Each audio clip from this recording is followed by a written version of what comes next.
여러분 혹시 아침에 양치하시다가 칫솔에 피가 묻어나온 적 있으세요? 아, 그냥 양치를 좀 세게 해서 그런가 보다 하고 넘기셨죠? 그런데 말이에요, 여러분. 이게 정말 큰일 날 수도 있는 신호라는 거 아세요? 지금부터 제가 말씀드리는 이야기 정말 끝까지 들어보셔야 합니다.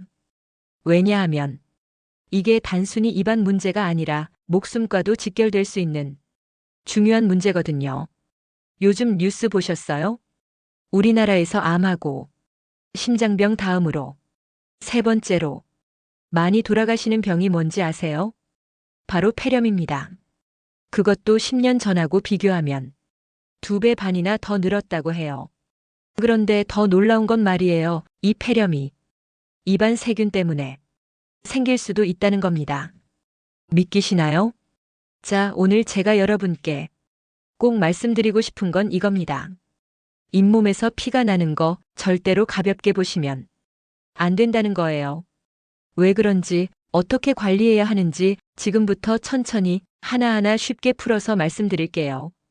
자, 먼저 이 이야기부터 시작해 볼까요? 왜 우리 입안이 이렇게 중요한 걸까요? 생각해 보세요. 우리가 하루에 밥을 몇 번 먹죠?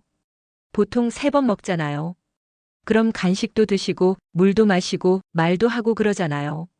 우리 입은 하루 종일 쉬지 않고 일을 하는 겁니다. 그런데 입안에는 뭐가 많이 살까요? 세균이 엄청나게 많이 삽니다. 좋은 세균도 있고 나쁜 세균도 있어요. 이 세균들이 말이죠. 우리가 밥 먹고 나서 깨끗이 안 닦으면 잔치를 벌입니다. 음식물 찌꺼기를 먹으면서 막 번식을 해요. 이게 문제가 뭐냐면요. 이 세균들이 모여서 끈적끈적한 막을 만들어요. 이걸 치과에서는 어려운 말로 플라크라고 하는데 쉽게 말하면 그냥 세균 덩어리예요. 이 세균 덩어리가 이 사이사이, 특히 잇몸 경계선에 쌓이는 거죠.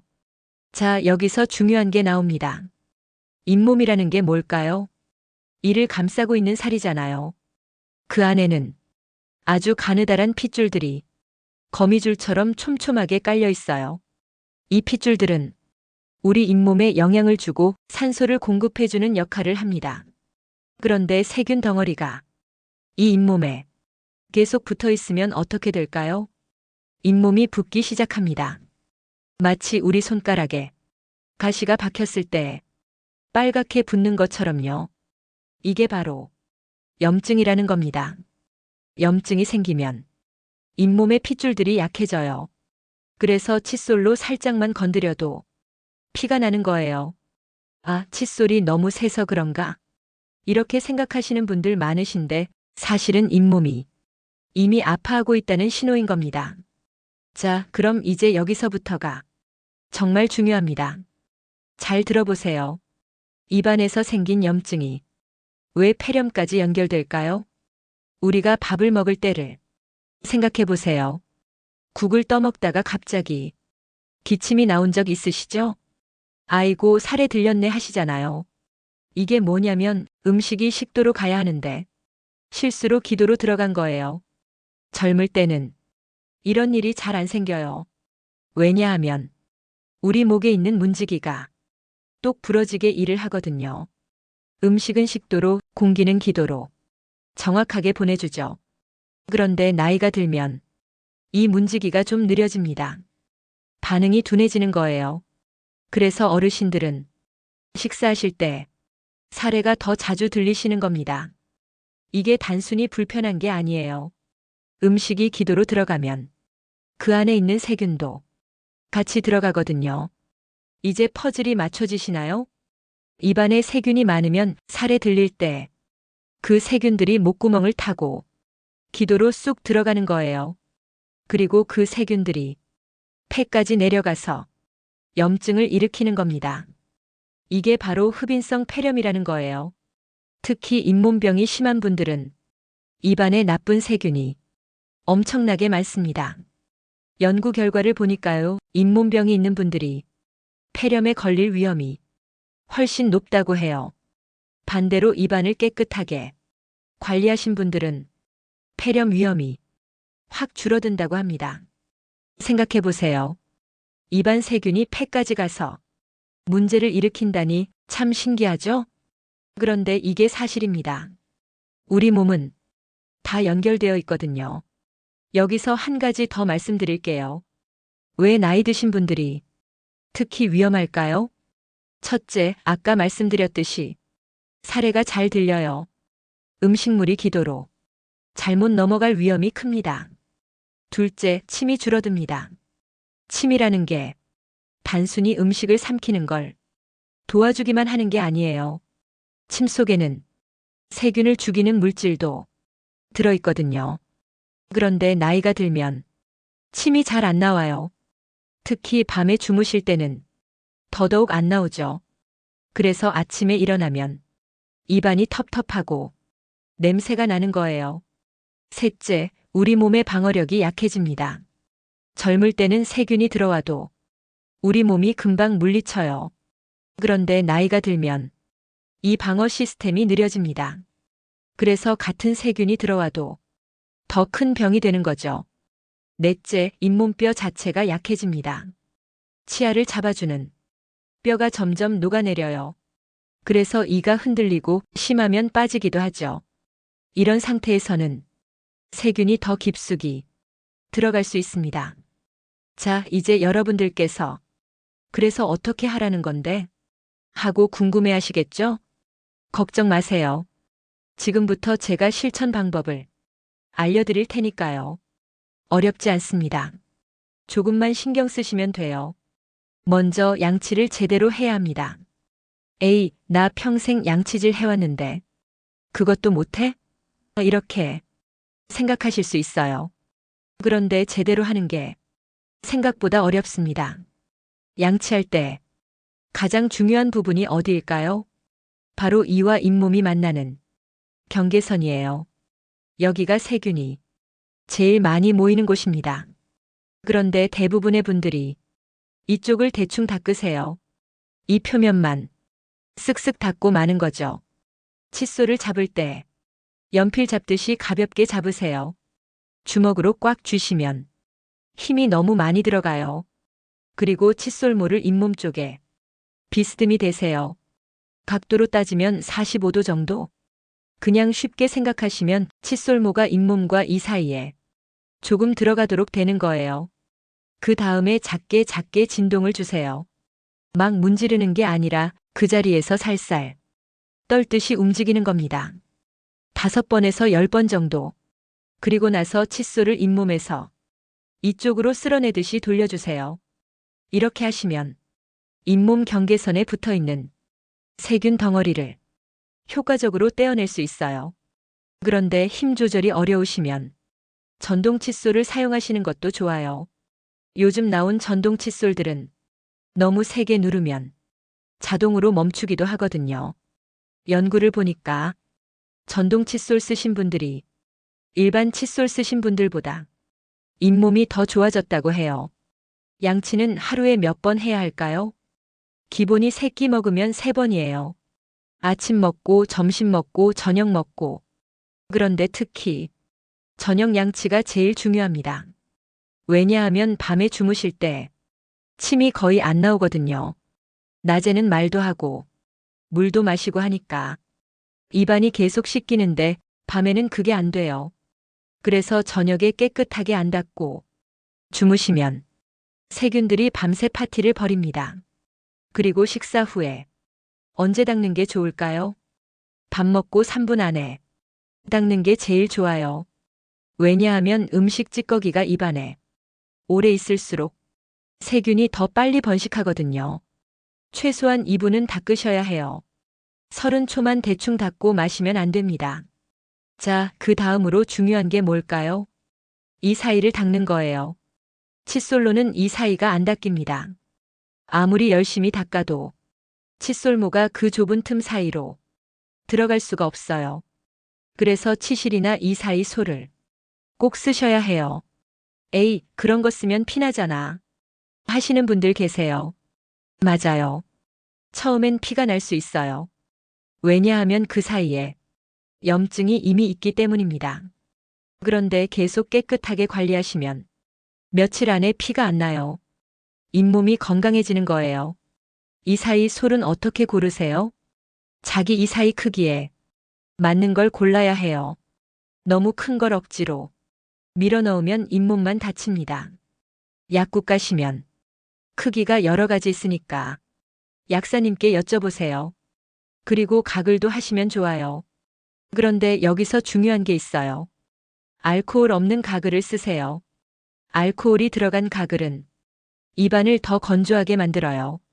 나이 드신 분들은 그래도 침이 잘 안 나오는데 알코올까지 쓰시면 입안이 바짝바짝 마릅니다. 양치 후에 혀도 닦으세요. 혀를 쭉 내밀어서 거울로 보면 하얗게 뭔가 끼어 있죠? 그게 다 세균이에요. 혀 클리너나 칫솔 뒷면으로 안쪽에서 바깥쪽으로 쓸어내듯이 닦아주세요. 처음엔 좀 역겨우실 수 있는데 금방 익숙해지세요. 이제 식습관 이야기를 해볼까요? 뭘 먹느냐도 잇몸 건강에 영향을 줍니다. 너무 딱딱한 음식은 피하세요. 젊을 때야 호두를 이로 까먹고 오징어 다리를 질겅질겅 씹어도 괜찮았는데 나이 들면 잇몸에 무리가 가요. 이미 약해진 잇몸에 강한 충격을 주는 거죠. 그 대신 부드러운 단백질을 드세요. 계란찜, 두부, 생선 같은 거요. 이런 음식들은 잇몸에 부담도 안 주고 영양도 좋아요. 야채도 중요합니다. 특히 색깔 있는 야채들이 좋아요. 시금치, 당근, 브로콜리 같은 것들. 이런 야채에는 잇몸을 튼튼하게 해주는 영양소가 많이 들어있어요. 비타민이라고 하죠? 특히 비타민 C가 잇몸 회복에 도움이 됩니다. 과일도 드세요. 하지만 너무 신 과일은 조심하세요. 산성이 강한 과일은 이를 약하게 만들 수 있거든요. 먹고 나서 물로 입을 헹궈주시면 좋아요. 단 음식은 줄이세요. 사탕, 초콜릿, 케이크 이런 거요.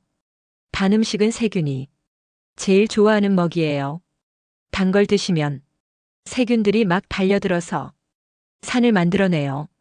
이 산이 이와 잇몸을 상하게 합니다. 물을 자주 드세요. 물은 정말 만능입니다. 입안을 씻어주고 침 나오는 것도 도와주고 세균도 씻어내려 보내요. 커피나 차 대신 물을 자주 드시는 게 좋아요.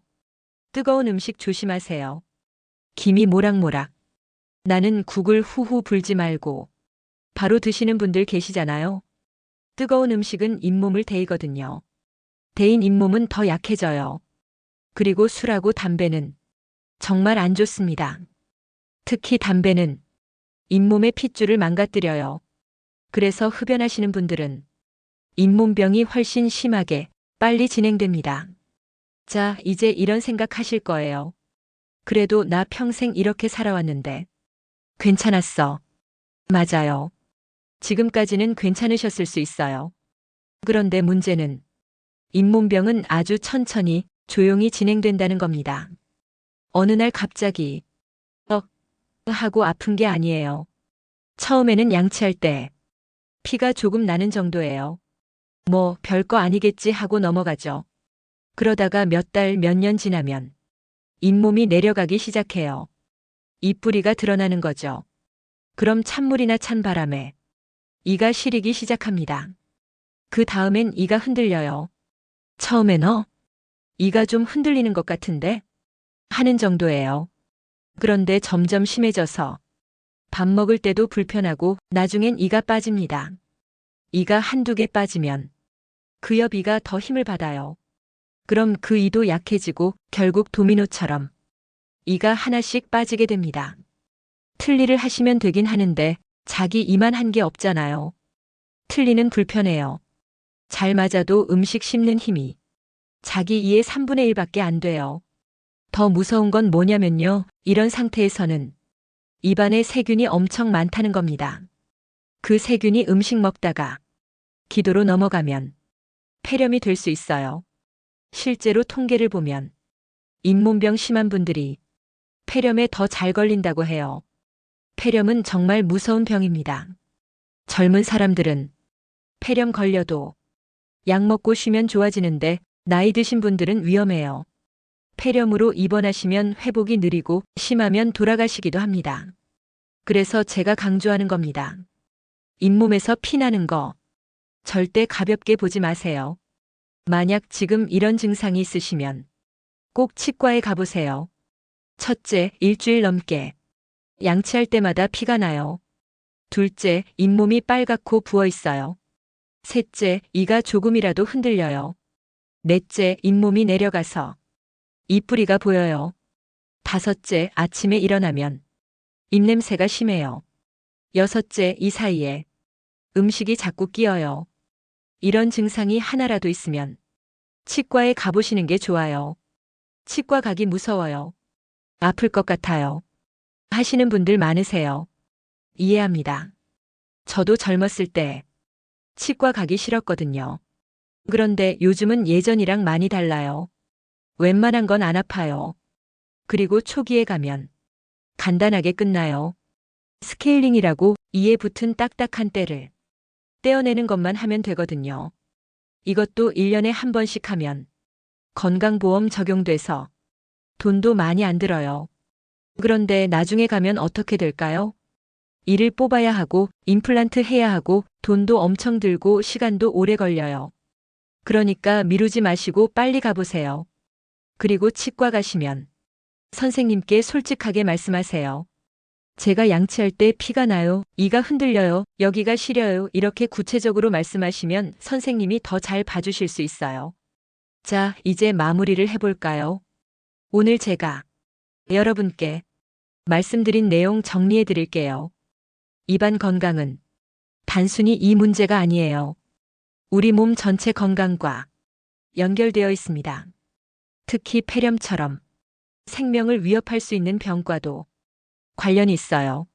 잇몸에서 피가 나는 건 나 여기 문제 있어요 하고 보내는 신호입니다. 이 신호를 무시하지 마세요. 나이가 들수록 침도 줄어들고 잇몸도 약해지고 사례도 잘 들리니까 더더욱 조심해야 해요. 하지만 너무 걱정하지는 마세요. 지금부터라도 관리하시면 됩니다. 매일 식사 후에 제대로 양치하세요. 이와 잇몸 경계선을 특히 신경 써서 닦으시고요. 이 사이도 꼭 닦으세요. 치실이나 이 사이 솔 꼭 쓰시고요. 저녁 양치를 특히 꼼꼼하게 하세요. 밤 동안 세균이 번식하지 못하게요. 부드럽고 영양 있는 음식 드시고 물 자주 드시고 단 음식은 줄이세요. 1년에 한 번은 치과에서 검진 받으세요. 스케일링도 꼭 받으시고요. 지금 이 순간부터 시작하세요. 오늘 저녁 양치부터 조금 더 꼼꼼하게 해보세요. 거울 앞에 서서 칫솔을 비스듬히 대고 잇몸 경계선을 천천히 닦아보세요. 2분만 투자하면 됩니다. 그리고 이 사이 솔이나 치실, 내일 약국 가실 때 하나 사보세요.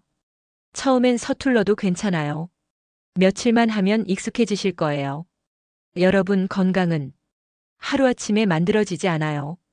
매일매일 작은 습관이 쌓여서 만들어지는 겁니다. 양치질도 마찬가지예요. 지금까지 대충 하셨다고 자책하지 마세요. 과거는 바꿀 수 없지만 앞으로는 바꿀 수 있잖아요. 오늘부터 새로운 마음으로 시작하시면 돼요. 여러분의 건강한 미소를 지켜드리고 싶어요. 맛있는 음식 드시고 자식들 손주들과 웃으며 대화하시려면 이가 건강해야 해요. 그리고 이가 건강하려면 잇몸이 튼튼해야 하고요. 폐렴 같은 무서운 병도 예방할 수 있어요. 입안만 깨끗하게 관리해둬요. 이렇게 간단한 방법으로 건강을 지킬 수 있다니 정말 다행 아닌가요? 자, 오늘 제가 드린 말씀 꼭 기억하시고 실천하세요.